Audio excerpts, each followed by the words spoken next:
Lagos State Government collaborates with Banana Island Residents Association to ensure functionality. Federal government refutes claims of dumping Nigerians deported from United States in Togo. On the foreign scene, Poland stand by jets to ensure safety of airspace as Russia strikes western Ukraine. And in sport, Nigeria announces 10-man squad for 2025 International Table Tennis Federation Championship in London.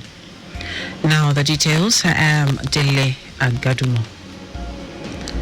The Lagos State Government has expressed its willingness to collaborate with the Banana Island Property Owners and Residents Association to enhance the functionality of the island. Commissioner for Physical Planning and Urban Development, Oluyinka Olumide, said this during a courtesy visit by the association to the ministry. Olumide emphasized the need for a comprehensive review of the island's layout to ensure its optimal functionality as an estate. The Commissioner highlighted key areas of focus while commending the association for deeming it fit to approach the ministry for the sustainable development of the estate, including infrastructure, improvement of accessibility, approval order and control of illegal extensions, among others.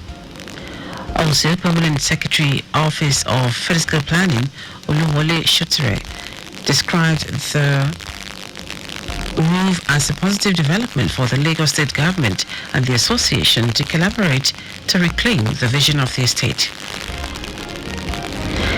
General Manager of the Lagos State Materials Testing Laboratory Agency, Olayinka Abdul, has urged officers of the agency on grade level 12 to be champion agents in systematically creating an environment where a positive, professional and public service-oriented attitude becomes innately effective in discharging assigned duties.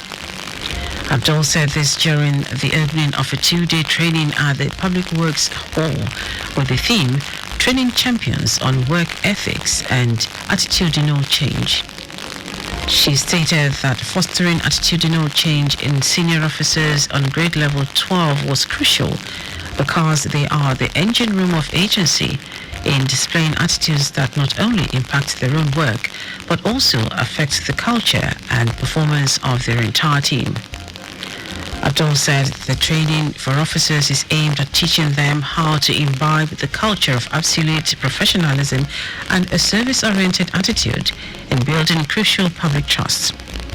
She implored the participants to display integrity and impartiality in their assigned charges, as the reports following tests conducted from various sites depend on lives.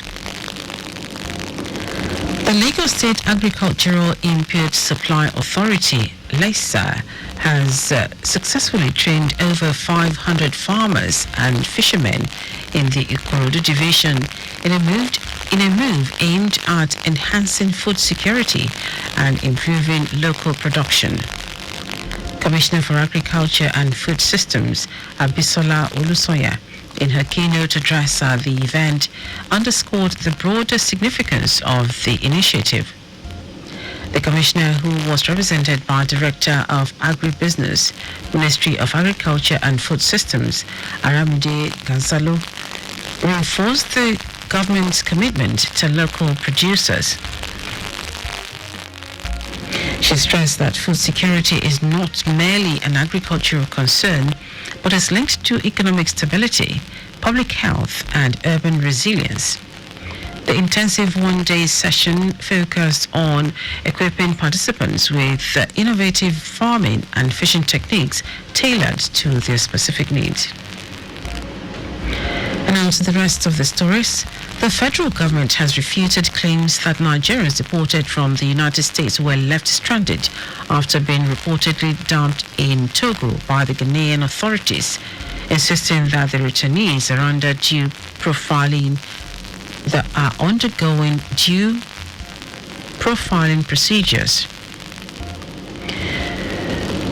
Reacting through the Nigerians in Diaspora Commission, the government said the deportees were not stranded but were currently undergoing profiling in line with international protocols.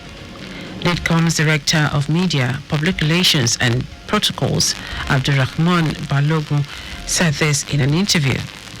According to NIDCOM, the deportees are not ordinary returnees but persons already convicted of crimes in the United States or found guilty of immigration violations. Hence, their continued stay in Togo for profiling before being allowed back into Nigeria.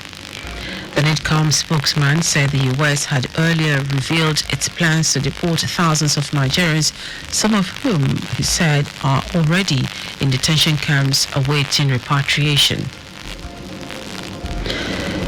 Kano State government has directed all newly appointed political office holders to immediately declare their assets with the Code of Conduct Bureau. The directive was issued by the Secretary to the state government, Umar Ibrahim, during the State Capacity Building Workshop for top government functionaries in Kaduna State. The measure, according to him, is intended to ensure transparency about public officials' financial status and dealings, prevent potential conflicts of interest, and strengthen good governance. Ibrahim emphasized that asset declaration is not only a legal obligation, but also a demonstration of commitment to integrity, accountability, and service in the public interest.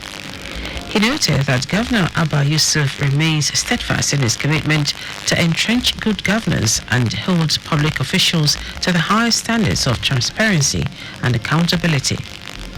The directive came on the same day Governor Yusuf swore in two newly confirmed commissioners during the State Executive Council meeting in Kano State. And now to foreign news. Ukraine's neighbor, Poland, has scrambled fighter jets in order to ensure the safety of Polish airspace amid Russia's strikes. Lviv's regional head, Maxim Koziski, said 2 people were killed in strikes in the region and 2 more injured.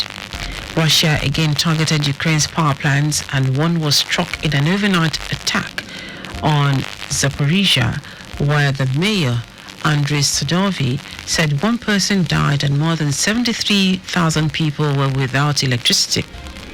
The Russian assault came days after United States officials said the U.S. would support Ukraine launching deep strikes into Russian territory.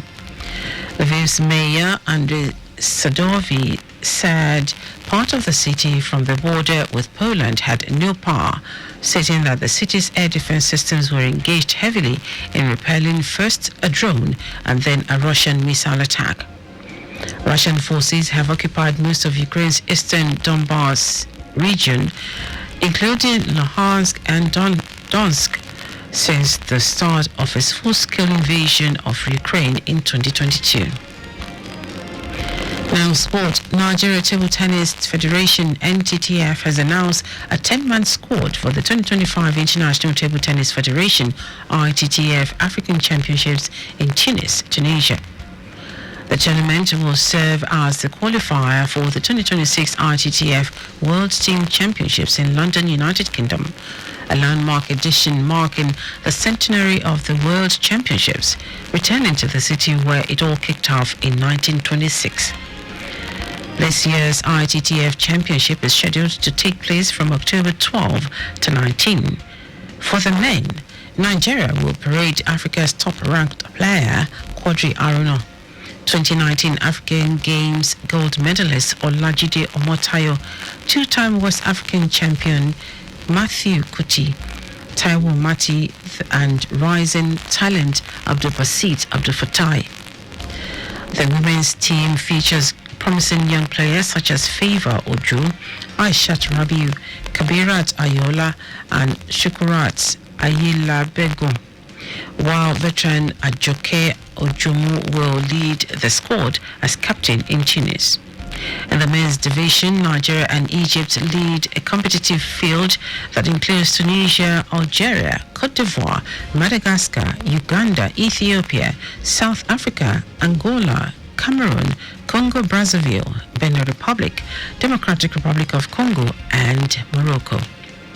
The women's competition will feature Egypt, Nigeria, Benin Republic, Ghana, Ethiopia, Botswana, Cote d'Ivoire, Uganda, Madagascar, Democratic Republic of Congo, Cameroon, South Africa, Angola, Algeria, and host nation Tunisia. And that is our news at 10. Just before we go, stay alive. Make use of pedestrian bridges where available. You can follow us and like all our various social media platforms: X at Traffic Radio 961, Facebook, Lagos Traffic Radio 96.1 FM, Instagram, Lagos Traffic Radio 961. Subscribe and watch news and programs live on YouTube at Traffic Radio 961. Visit our website on www.trafficradio961.ng. You can also listen to Lagos Traffic Radio 96.1 FM live on My Lagos app for timely updates. Did you know the Sanwo-Olu administration completed and commissioned 1.4 kilometers flyover and dual carriageway Pensinema Bridge at Agege? You can get more details on the Lagos State Government website. To end the news, are the highlights of the major stories. The Lagos State Government has expressed its willingness to collaborate with the Banana Island Property Owners and Residents Association to enhance the functionality of the esteemed island. The federal government has refuted claims that Nigerians deported from the United States were left stranded after being reportedly dumped in Togo by the Ghanaian authorities, insisting that the returnees are under due profiling procedures. We also told you that Ukraine's neighbor Poland have scrambled fighter jets in order to ensure the safety of Polish airspace and amid Russia's strikes. And in sports, the Nigeria Table Tennis Federation (NTTF) has announced a 10-man squad for the 2025 International Table Tennis Federation (ITTF) African Championships in Tunis, Tunisia. For contact with the newsroom, send a message to info@trafficradio961.ng. That is the news broadcast compiled by Kayode Mafolashere and Dele Agadumo. Good morning. Thank you for listening.